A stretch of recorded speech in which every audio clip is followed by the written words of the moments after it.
I'm Madison Clare, 23, and I thought I knew my family until the day I needed life-saving surgery. When the doctors said I had 48 hours to decide on the operation that could save my life, my parents looked me straight in the eye and said no. Not because of money, not because of risk, but because of something so twisted I never saw it coming. What happened next shattered everything I believed about blood, loyalty, and who really had my back when everything fell apart. Hey everyone, before we dive into this wild family drama, drop a comment letting me know where you're watching from. If you've ever dealt with family betrayal or had someone unexpected step up when you needed it most, smash that like button and hit subscribe because this story is going to take you on an emotional roller coaster. Trust me, you'll want to stick around for the ending. It's absolutely mind-blowing. 3 months earlier, I had been living what I thought was a pretty normal life. I was working as a graphic designer at a small marketing firm in Portland, Oregon, sharing a cramped apartment with my best friend Sarah, and video calling my parents in Sacramento every Sunday like clockwork. My mom, Linda, would always ask about my job, my dating life, and when I was planning to visit. My dad, Robert, would chime in with his usual dad jokes and reminders to check my car's oil. We weren't the closest family, but I never questioned their love for me. That all changed on a rainy Tuesday morning when I collapsed at work. I remember being in the middle of designing a logo for a local coffee shop when this sharp, stabbing pain shot through my abdomen. It was unlike anything I'd ever felt. Like someone was twisting a knife inside me. Sarah found me on the bathroom floor 20 minutes later, barely conscious and pale as a sheet. The emergency room was a blur of bright lights, concerned faces, and medical jargon I couldn't understand. After what felt like hours of tests, scans, and blood draws, Dr. Martinez sat me down with news that made my world tilt sideways. "Madison, you have a rare condition called familial adenomatous polyposis," she explained gently. "It's genetic, and it means you have hundreds of polyps in your colon that will become cancerous if we don't act quickly. You need immediate surgery, a total colectomy. Within the next few weeks, the words hit me like a freight train. Genetic, familial. That meant this ran in my family, and somehow, nobody had ever mentioned it. "But doctor," I stammered, "nobody in my family has ever had colon cancer." "Are you sure, doctor?" Martina's expression grew more serious. "This condition is dominant. Madison, if you have it, one of your parents definitely has it or is a carrier. Has anyone in your family ever had unexplained stomach issues, or perhaps died young from what might have been misdiagnosed illnesses?" My mind raced. My grandparents on both sides had died before I was born, but I'd always been told it was from heart problems or accidents. Could my parents have been hiding something this important? That evening, I called them with shaking hands. My mom picked up on the second ring, her cheerful voice cutting through my anxiety like it always did. "Maddie, how's my baby girl? You sound stressed." "Mom, I'm in the hospital. I need to tell you both something important." The line went quiet, and I heard her calling for my dad. When they were both on speaker, I explained everything. The diagnosis, the genetic component, the urgency of the surgery. The silence that followed was deafening. Finally, my dad cleared his throat. "Honey, are you sure the doctors know what they're talking about? Maybe you should get a second opinion." "Dad, I already did. 3 different specialists confirmed it. But more importantly, if this is genetic, that means one of you might have it too. We all need to get tested." Another long pause. My mom's voice, when it came, sounded strained. "Madison, we think you should really consider whether this surgery is necessary. These doctors, they just want to make money. Your body is perfect the way God made it." I felt like I'd been slapped. "Mom, I could die without this surgery. The polyps will become cancerous. This isn't optional. Everything happens for a reason, sweetheart," my dad said in that patronizing tone. I'd grown to hate. "Maybe you should pray about it. Really think about whether you want to mutilate your body based on what some doctor thinks might happen." The conversation continued for another hour, but it became clear they weren't going to support my decision. When I hung up, I felt more alone than I ever had in my life. Over the next week, I threw myself into research. I learned everything I could about my condition, connected with support groups online, and scheduled appointments with specialists. Every piece of information confirmed what Dr. Martinez had told me. Without surgery, I had maybe 5 years before the polyps became aggressively cancerous. But my parents remained unmoved. They sent me articles about natural healing and trusting in God's plan. They suggested I try dietary changes, meditation, anything except the surgery that could actually save my life. It was during one of these increasingly frustrating phone calls that my mom let something slip. "Madison, you have to understand. This kind of thing doesn't run in our family. Your father's family has always been healthy. And mine too. Maybe the doctors made a mistake with the genetic testing." "Mom, that's impossible. The genetic markers are clear. If I have this, one of you passed it to me." "Well, maybe," she started, then stopped abruptly. "Maybe what, Mom?" "Nothing, honey. We just think you should really consider alternatives." But I caught something in her voice. A hesitation, a guilty pause that made my stomach turn. There was something they weren't telling me. Something important. The breaking point came when they visited me in the hospital 2 days before my scheduled surgery. I had managed to get approved for the procedure despite their objections, using my own insurance and taking out a loan to cover the costs they refused to help with. They sat in the uncomfortable hospital chairs, looking anywhere but at me, while I tried one last time to make them understand. "Please, I need my family right now. I'm scared, and I need to know you support me." My mom started crying, but not the way I expected. These weren't tears of concern or fear. They were tears of frustration, maybe even anger. "Madison, you're being so stubborn about this. Can't you see we're trying to protect you?" "Protect me from what?" "From the surgery that will save my life." That's when my dad dropped the bomb that changed everything, from making the same mistake someone else in this family already made. The room went completely silent, except for the beeping of machines in the hallway. "What mistake, Dad? What are you talking about?" My parents exchanged a look I'd never seen before, one filled with guilt, fear, and something that looked almost like panic. "We can't. We need to go," my mom whispered, gathering her purse with shaking hands. As they rushed toward the door, I called after them, my voice breaking. "If you walk out that door without explaining what you just said, don't bother coming to my surgery. Don't bother calling me afterward." They stopped for just a moment, my mom's hand on the doorframe. She turned back with tears streaming down her face. "Sometimes the truth is more dangerous than the lie, Madison. Please just trust us on this." And then they were gone, leaving me alone with more questions than answers and the horrible certainty that my entire life had been built on lies. The surgery went perfectly, but the recovery was brutal, not just physically but emotionally. I spent 2 weeks in the hospital with no visits from my parents, no flowers, no cards. Sarah was there every day, along with a few coworkers, but the absence of my family felt like a gaping wound that wouldn't heal. It was during those long, painful days that I decided I couldn't live with their cryptic warnings anymore.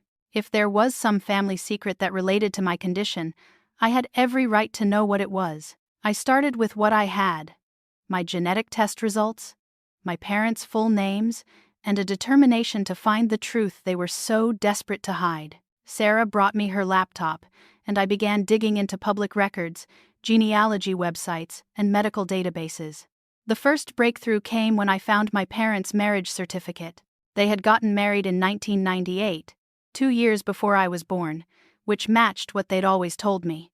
But something about the witness signatures caught my attention. One of them was Dr. Elizabeth Chen, and the address listed was for a medical practice.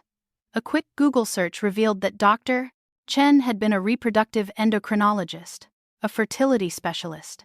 My hands started shaking as I dug deeper. Why would my parents need a fertility specialist as a witness to their wedding, unless— The second breakthrough came from an unexpected source.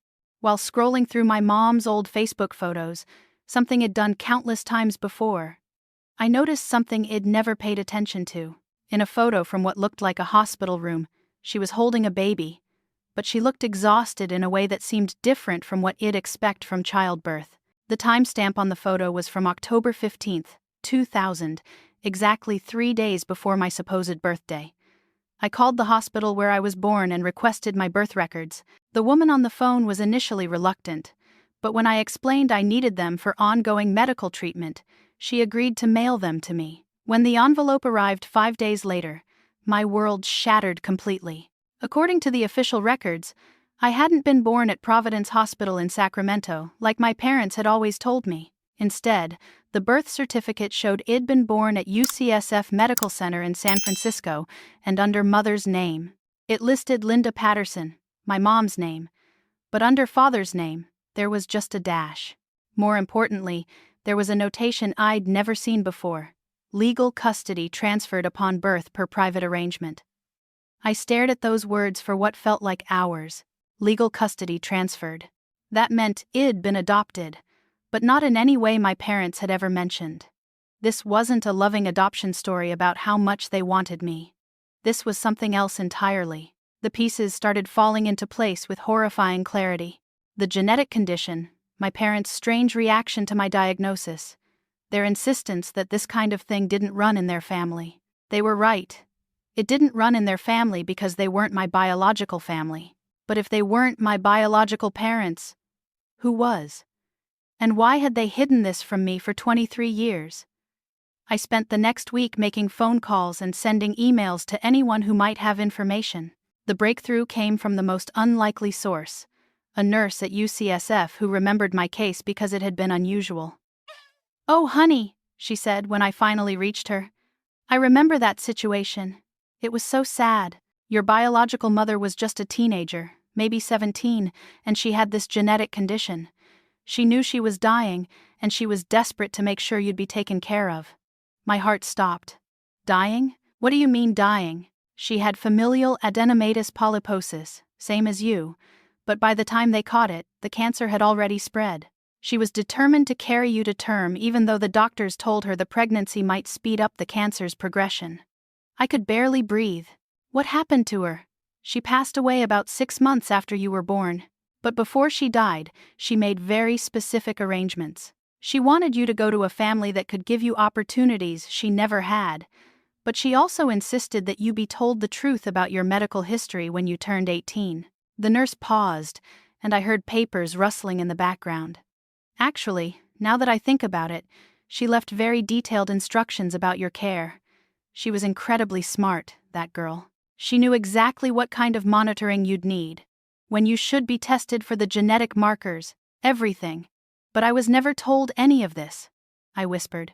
My parents never mentioned being adopted, never had me tested, nothing. The silence on the other end of the line was telling. "Honey, are you sure about that? Because according to our records, there were very specific legal requirements about disclosure. Your adoptive parents signed documents agreeing to inform you of your medical history and ensure appropriate screening." That's when I understood the full scope of their betrayal. They hadn't just hidden my adoption. They had actively endangered my life by ignoring the medical protocols my biological mother had died trying to establish. But there was more.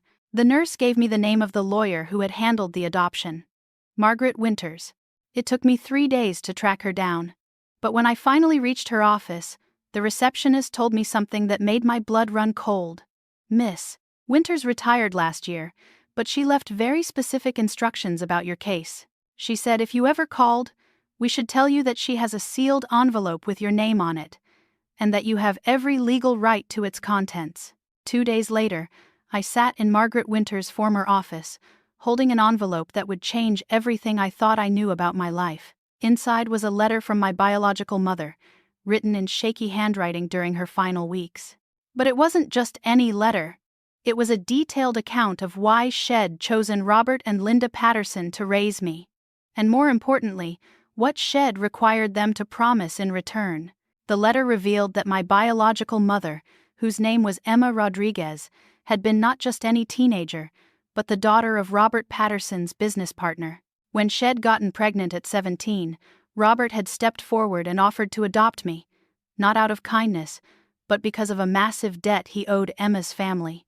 Emma's father had invested his entire life savings in Robert's construction business, and when the business failed, Robert had promised to make it right. Adopting me and ensuring my proper medical care had been part of that agreement. But the most shocking revelation was in the final paragraph of Emma's letter. If the Pattersons fail to honor this agreement, if they do not tell Madison the truth about her medical needs by her 18th birthday, then custody should immediately transfer to the secondary guardian I have designated. This person has agreed to ensure Madison receives proper medical care and learns the full truth about her heritage. My hands trembling, I flipped to the final page of the legal document. The secondary guardian's name made my entire world tilt sideways. Dr. Elizabeth Chen. The same Dr. Chen who had been a witness at my parents' wedding, the fertility specialist whose signature I'd noticed weeks earlier. She wasn't just a random witness, she was my backup guardian, waiting in the wings for 23 years. I stared at Dr. Elizabeth Chen's name until the letters blurred together. According to the legal documents, she had been monitoring my situation from a distance for my entire life, waiting for either my parents to fulfill their obligations or for me to discover the truth myself. The next morning, I called her office with shaking hands. When I gave the receptionist my name, there was a long pause before she said, "Please hold. Dr. Chen has been expecting your call." Expecting my call. The words sent chills down my spine. "Doctor." Chen's voice was warm but professional when she came on the line. "Madison, I'm so sorry it took this long for us to speak. Are you somewhere private where we can talk freely?" "I'm in my apartment, Dr. Chen. I just found out about the adoption, about Emma, about everything. I don't understand why my parents never told me. May I come see you? This isn't a conversation we should have over the phone." 3 hours later, Dr. Elizabeth Chen sat in my living room, and I finally understood why Emma Rodriguez had trusted her with my life. Dr. Chen was in her 60s, with kind eyes and an incredibly calm presence, but more importantly, she had a thick folder with my name on it. Evidence that she'd been keeping track of my life in ways I never could have imagined. "Madison, I need to start by apologizing. I should have intervened years ago, but the legal documents were very specific about when I could step in.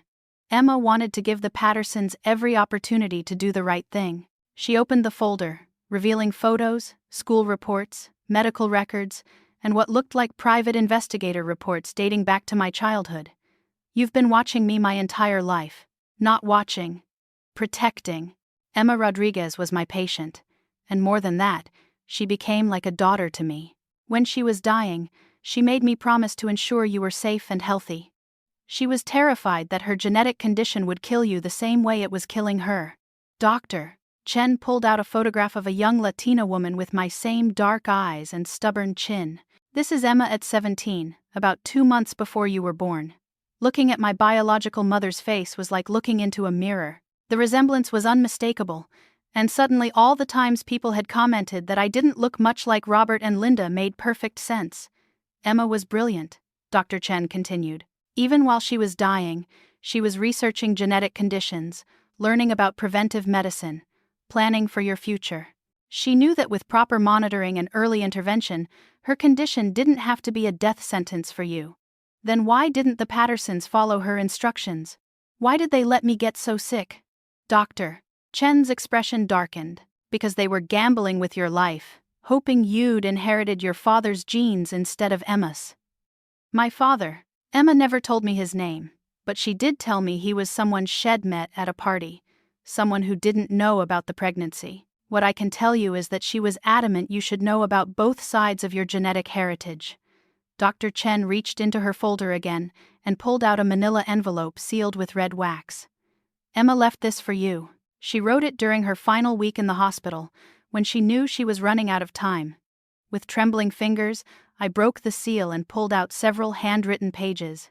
Emma's writing was weak but determined, and reading her words felt like hearing a voice from beyond the grave. "My dear Madison," it began. "If you're reading this, it means the Pattersons failed you the same way this disease failed me.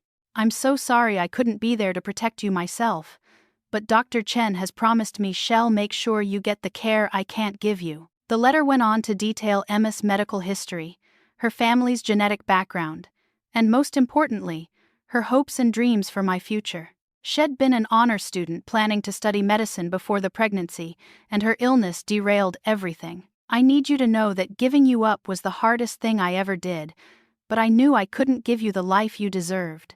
The Pattersons promised they would tell you about me when you turned 18, that they would make sure you got the medical monitoring you'd need. If they broke that promise, then I failed you, and I'm so sorry. But the most shocking revelation was yet to come. Madison, there's something else you need to know about why I chose the Pattersons. Your biological father isn't some random stranger. He's Robert Patterson's son. His son from his first marriage. That makes you and the Patterson family actual blood relatives, just not in the way they've let you believe. I dropped the letter, my mind reeling. Robert Patterson had a son from a previous marriage? That meant I had a half-brother I'd never heard of. And Robert wasn't just my adoptive father. He was my biological grandfather. Dr. Chen, I whispered. Did you know about this? About my real father? She nodded solemnly. Emma told me everything before she died. Your biological father's name is Michael Patterson. He left for college just before Emma realized she was pregnant. And she never told him. Robert and Linda decided it was easier to pretend you were fully adopted rather than explain the complicated family dynamics. Where is he now? Michael, I mean. Dr. Chen hesitated. Madison, there's something else you need to know. Michael Patterson has been trying to find you for the past 5 years. My heart stopped. What do you mean, trying to find me? He found out about you by accident when Robert let something slip during a family argument. Michael has been trying to contact his father, trying to get information about you. But Robert has been blocking all contact. Michael doesn't even know you exist as his daughter. He just knows there was some kind of adoption in the family that everyone refuses to discuss. She pulled out another folder, this one filled with emails, letters, and legal documents. Michael hired a private investigator 3 years ago to try to find his family. Has been working his way through adoption records, trying to piece together what happened. Hes a doctor himself now, an oncologist specializing in genetic cancers. The irony was staggering. My biological father was an oncologist who specialized in exactly the kind of cancer it almost died from, and my adoptive parents had kept us apart while I suffered. Dr. Chen, I need to meet him. Can you arrange that? She smiled for the first time since arriving. Madison, I need to tell you something else. When I realized what was happening with your surgery, when I learned your parents were trying to prevent you from getting proper medical care, I took the liberty of reaching out to Michael myself. My heart started racing. You called him, has been sitting in his car outside your building for the past hour, waiting for permission to meet you. He wanted to respect your privacy, but he also couldn't stay away once he knew you were in danger. I looked out my window and saw a man in his 40s leaning against a silver sedan, looking up at my building with an expression of nervous hope that I recognized immediately. Even from 4 stories up, I could see he had my same dark hair, the same stubborn set to his jaw that I'd inherited from Emma. He looks like me, I whispered. He looks like both of you, Dr. Chen corrected gently. Emma would have been so proud to see you both together. As I watched my biological father pace nervously on the sidewalk below, I realized that my parents' worst nightmare was about to come true. By hiding the truth, they hadn't protected anyone. They'd just delayed the inevitable reckoning. And now that I knew the whole truth, I was finally ready to make them face the consequences of 23 years of lies. But first, I had a father to meet, and a relationship to build with the family I was always meant to have. The real question was, what was I going to do about the people who had stolen that opportunity from all of us? Meeting Michael Patterson was like looking into a mirror that reflected not just my features, but my mannerisms, my sense of humor, even the way I organized my thoughts when I was nervous. We spent 4 hours in my living room that first day, with Dr. Chen facilitating what felt like the most important conversation of my life. Michael was everything I could have hoped for in a father. Intelligent, compassionate, and absolutely furious about what his own father had done to both of us. Had been searching for family connections his entire adult life, never knowing he had a daughter who'd been hidden from him since birth. Madison, I need you to know that if I'd had any idea you existed, I would have fought for you, he said, his voice thick with emotion. I would have made sure you got proper medical care, that you knew your real family history, everything. But what struck me most was his reaction when Dr. Chen showed him the legal documents detailing Robert and Linda's obligations to me and Emma. This is criminal negligence, he said quietly, his oncologist training evident as he reviewed Emma's medical instructions. They had detailed protocols for genetic testing, preventive care, everything you needed to avoid what happened to your mother. By ignoring these instructions, they literally put your life at risk. That's when I realized this wasn't just about hurt feelings or family drama anymore. This was about accountability, justice, and making sure no one else ever suffered because of my adoptive parents' selfishness.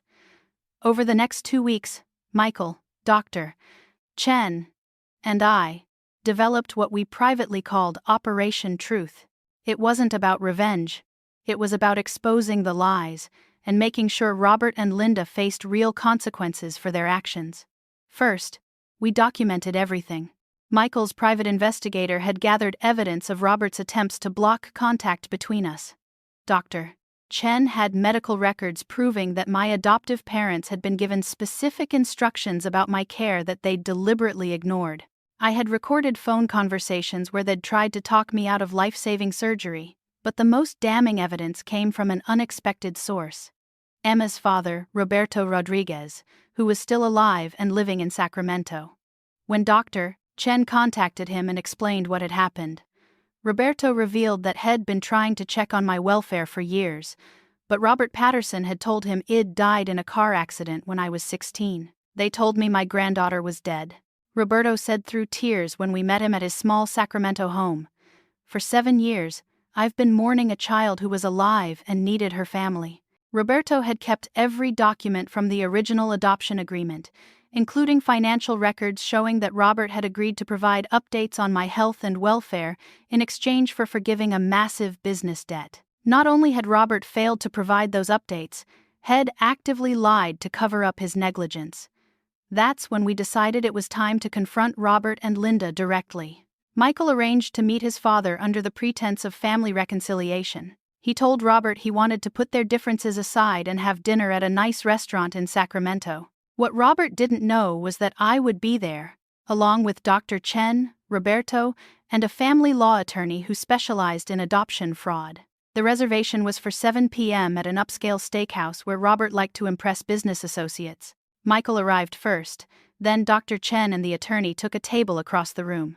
Roberto and I waited in the parking lot until we saw Robert and Linda walk inside. When we entered the restaurant 15 minutes later, the look on their faces was priceless. Robert went completely white, while Linda actually grabbed the table for support. "Hello, Robert." "Linda," I said calmly, taking a seat at their table without invitation. "I think we need to talk. Madison, what are you doing here?" "How do you know Michael?" Linda stammered. "Funny story," I replied, pulling out the folder of documents we'd prepared. "It turns out when you lie about someone's entire life story, they eventually figure out the truth." I placed Emma's letter on the table, along with copies of the adoption agreement, medical protocols, and evidence of their deliberate deception. Roberto joined us, introducing himself as my biological grandfather and watching with satisfaction as Robert's face crumpled with the realization that his lies were finally catching up with him. "You told me she was dead," Roberto said quietly. "For 7 years, you let me believe my granddaughter was dead while you were endangering her life by ignoring her medical needs." Michael leaned forward, his medical training evident in the clinical way he detailed their negligence. "Dad, do you understand that Madison nearly died because you ignored the genetic testing protocols? Do you understand that your lies could have killed her?" The confrontation lasted 2 hours, with other restaurant patrons occasionally glancing over at what must have looked like a very intense family meeting. Robert and Linda tried to justify their actions, claiming they were protecting me from the truth, but every excuse fell apart when faced with the evidence we'd assembled. The breaking point came when Linda, tears streaming down her face, finally admitted the real reason they'd hidden everything. "We were afraid you'd leave us if you knew the truth," she whispered. "We were afraid you'd choose them over us. So instead of trusting me to make that choice," I replied coldly, "you decided to risk my life to keep your secret." That's when our attorney stood up from across the room and approached the table. The sight of a legal professional carrying official-looking documents seemed to drain what little fight Robert had left. "Mr. and Mrs. Patterson," the attorney said formally, "you're being served with papers for a civil lawsuit alleging negligent endangerment, adoption fraud, and intentional infliction of emotional distress. You have 30 days to respond." The restaurant had gone completely quiet around us, other diners obviously sensing the drama unfolding at our table. But I wasn't done yet. "Robert, Linda," I said, standing up and looking down at the people who had raised me but never truly been my parents. "You made a choice 23 years ago to prioritize your comfort over my welfare. You chose to lie rather than love. You chose deception over honesty." I paused, letting the weight of those words settle over them. "Now I'm making a choice too. I choose my real family. The people who actually care about my well-being. I choose the truth over your comfortable lies, and I choose to make sure this never happens to another child." As we walked out of the restaurant, leaving Robert and Linda sitting in stunned silence with their untouched dinners, I felt something I hadn't experienced in months: complete clarity about who belonged in my life and who didn't. The real reckoning was just beginning. The lawsuit hit Robert and Linda like a tsunami. Within 48 hours of being served, their comfortable suburban life began unraveling in ways I don't think they ever imagined possible. The first crack in their facade came when the local news picked up the story. "Adoptive parents sued for hiding life-threatening medical information" was the headline that ran on Sacramento's evening news, complete with interviews from medical experts about the importance of genetic transparency in adoption cases. Dr. Chen, speaking as both a medical professional and witness to Emma's dying wishes, didn't hold back in her televised interview. "This case represents a fundamental betrayal of trust," she said, looking directly into the camera. "When you adopt a child, especially one with known medical risks, you accept the responsibility to protect that child's health above all else. The Pattersons chose their own comfort over their daughter's life, but the media attention was just the beginning. Robert's construction business, already struggling in a competitive market, started losing contracts almost immediately. Several of his longtime clients called to postpone projects, citing concerns about working with someone involved in such a public scandal. His business partner, ironically another member of Sacramento's Latino community, terminated their partnership after learning about Robert's treatment of Roberto Rodriguez and me. Linda fared even worse. She worked as a receptionist at a pediatric practice, and the optics of an employee who had endangered a child's medical care were devastating. The practice let her go within a week, claiming they needed to maintain public trust in their commitment to child welfare. Their social circle, built around their church and neighborhood community, began to crumble as well. The pastor of their evangelical church publicly stated that hiding medical information that could save a life was incompatible with Christian values of truth and love. Several families who had been close friends for decades stopped returning their calls. But the most devastating blow came from an unexpected source: their insurance company. The civil lawsuit included claims for medical expenses I'd incurred because of their negligence, including the emergency surgery, extended hospital stay, and ongoing treatment costs. When their homeowner's insurance company reviewed the case, they determined that deliberately hiding known medical risks constituted fraud, which voided their liability coverage. Suddenly, Robert and Linda were facing a potential six-figure judgment with no insurance protection and rapidly diminishing income. Michael, meanwhile, had taken time off from his oncology practice to help me navigate this new reality. We spent hours talking about Emma, about the medical career she'd never gotten to pursue, and about how to honor her memory while building our relationship. "She would have been so proud of you," he said one evening as we looked through the box of Emma's belongings that Dr. Chen had preserved. "Standing up to them, fighting for the truth, making sure other kids don't go through what you did.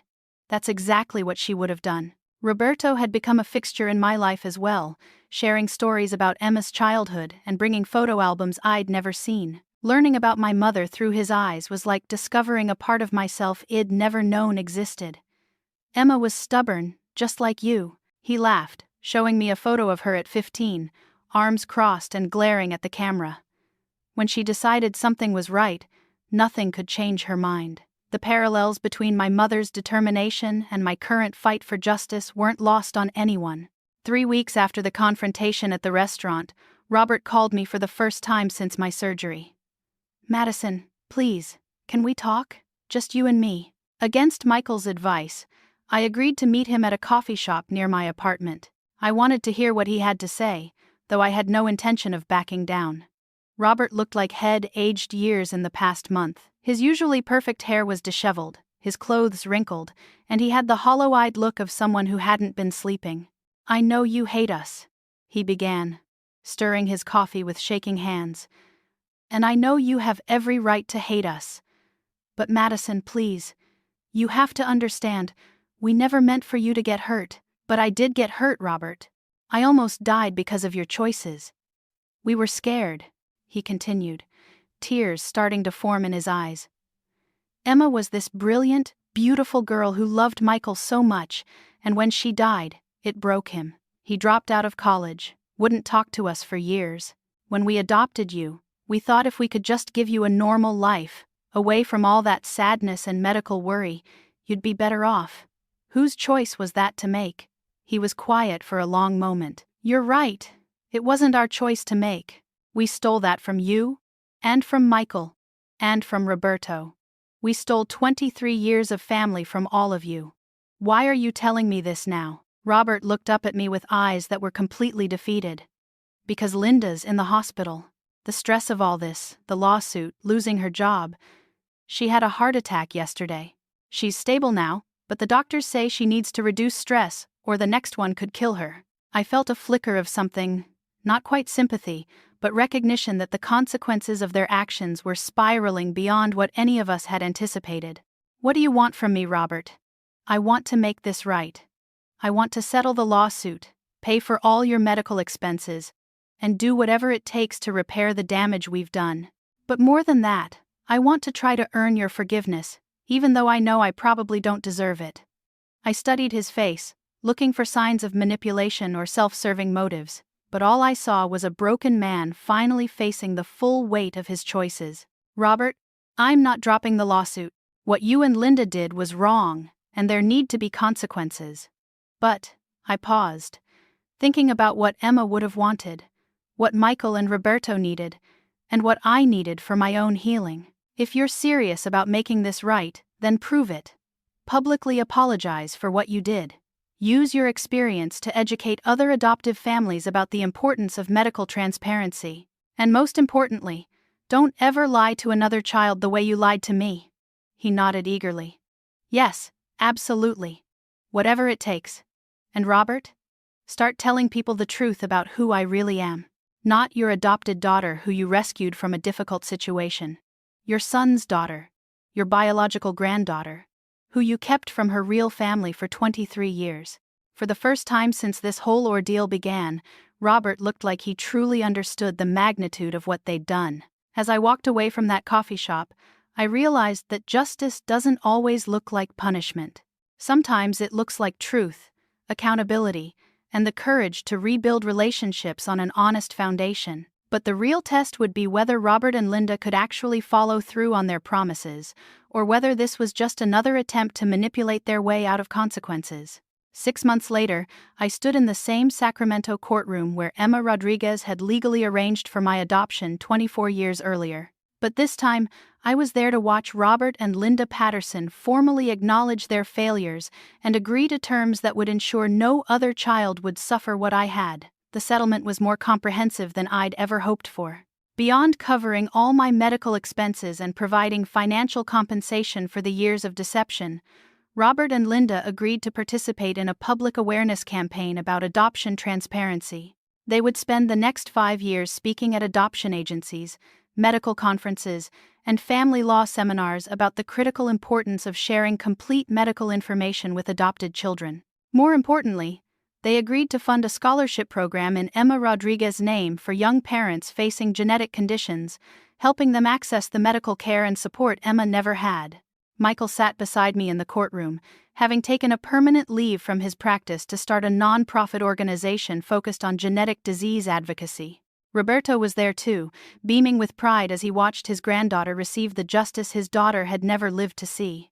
Dr.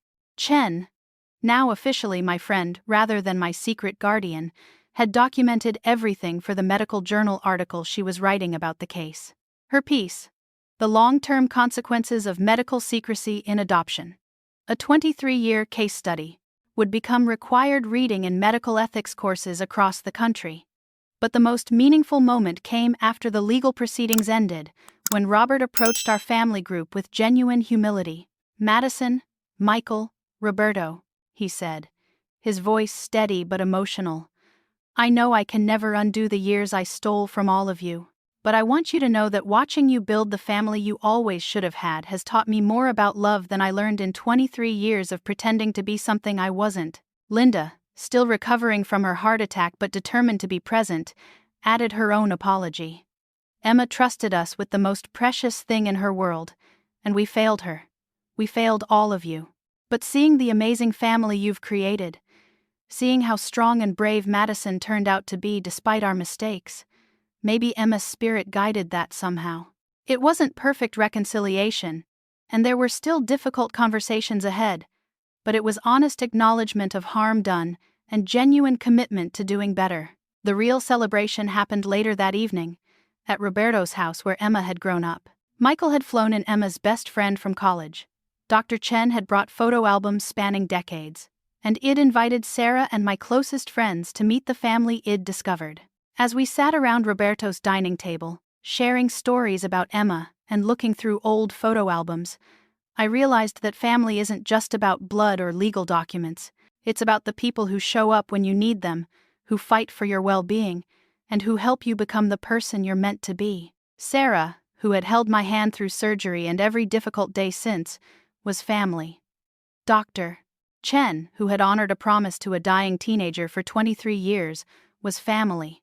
Michael, who had searched for me without even knowing I existed, was family. Roberto, who had mourned me as dead while never giving up hope, was family. Even Robert and Linda, in their flawed and complicated way, had been part of my story. Their mistakes had shaped me, but their presence in my life had also led me to discover my strength, my voice, and my ability to fight for what's right.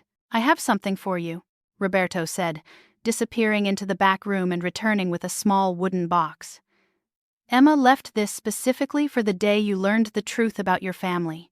Inside the box was a letter I hadn't seen before, along with a simple silver necklace and a small photo of Emma holding a newborn baby, me. The letter was shorter than her others, but every word felt like a direct message from the mother I'd never gotten to know. "My beautiful Madison, if you're reading this, it means you found your way back to our family, despite whatever obstacles you had to overcome. I hope you know that every choice I made was about love. Love for you, love for the family I knew you deserved, and love for the future I couldn't give you myself. You are stronger than this disease, stronger than any lies people might tell you, and stronger than any fear that tries to hold you back. Use that strength to help other people find their truth, the way I hope you've found yours. You are exactly who you were meant to be. Now, go live the life I always dreamed you'd have. All my love. Mama Emma." As I read those words aloud to my chosen family gathered around Roberto's table, I understood that this story was never really about revenge, or even justice. It was about truth, healing, and the incredible power of people who refused to give up on each other. The genetic condition that could have killed me became the key that unlocked the truth about my real family. The surgery that my adoptive parents tried to prevent ended up saving my life in ways that went far beyond medical intervention. And the lies that were meant to protect everyone ended up being the catalyst for the most honest relationships I'd ever experienced. Now, as I work alongside Michael at our nonprofit, helping other families navigate genetic conditions and adoption complexities, I often think about the ripple effects of Emma's choices. Her courage in planning for my future despite her own tragedy created a chain of events that led to medical advances, legal reforms, and countless families receiving the honest, comprehensive care they deserved. If you've stayed with me through this whole crazy family saga, I have to ask, have you ever discovered something about your family that completely changed how you saw your life? Have you ever had to choose between comfortable lies and difficult truths? Drop a comment and let me know, because I've learned that these stories of family secrets and hidden truths are way more common than any of us realize. If this story resonated with you, please hit that like button and subscribe for more real-life family drama with the kind of justice-served endings that remind us karma really does come full circle. Share this with anyone who needs to hear that sometimes the family you choose is just as powerful as the family you're born into. Thank you for joining me on this journey from betrayal to truth. from lies to justice, and from broken relationships to chosen family. Remember, the truth might be complicated, but it's always worth fighting for, even when it takes 23 years to find it. Life has a funny way of bringing the right people together at exactly the right time. Sometimes you just have to be brave enough to let the truth set everyone free.